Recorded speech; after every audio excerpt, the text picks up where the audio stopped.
मुर्दा घर की नौकरी, एक डरावनी कहानी। शहर के सबसे पुराने अस्पताल में एक मुर्दा घर था। यह मुर्दा घर हमेशा से रहस्यमय रहा था। लोग कहते थे कि यहाँ रात को अजीब अजीब आवाजें सुनाई देती हैं। इस मुर्दा घर में एक नई नौकरी निकली थी। यह नौकरी काफी आकर्षक थी, लेकिन साथ ही साथ डरावनी भी। राकेश नाम का एक युवक इस नौकरी के लिए गया। वो पैसों की तंगी से परेशान था और इसलिए उसने यह नौकरी करने का फैसला किया। जब वो मुर्दा घर पहुंचा तो उसे लगा कि यहाँ का माहौल बहुत ही अजीब है। चारों तरफ सन्नाटा छाया हुआ था।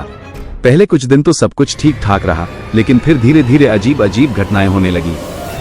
रात को जब राकेश अकेला होता था तो उसे लगता था कि कोई उसके पीछे खड़ा है। उसे अक्सर अजीब अजीब आवाजें सुनाई देती थी।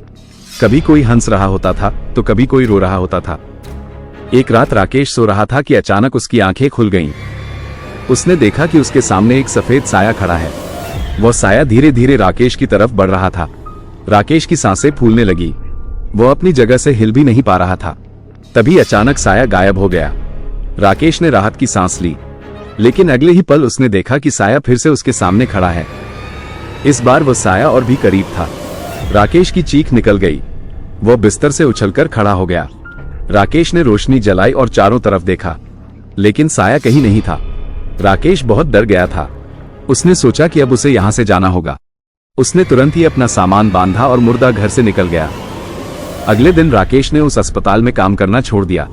उसने कभी किसी को नहीं बताया कि उसके साथ क्या हुआ था, लेकिन वो आज भी उस रात को याद करता है। कहानी का अंत। ये कहानी हमें बताती है कि कभी कभी कुछ चीजें होती हैं जिन्हें हम समझ नहीं पाते हैं। हो सकता है कि राकेश ने जो कुछ देखा था वो सिर्फ उसकी कल्पना थी या फिर कुछ और ही था, लेकिन ये कहानी हमें ये भी बताती है कि डर मन का एक रोग है। अगर हम डर को अपने ऊपर हावी नहीं होने देंगे तो हम किसी भी मुश्किल का सामना कर सकते हैं।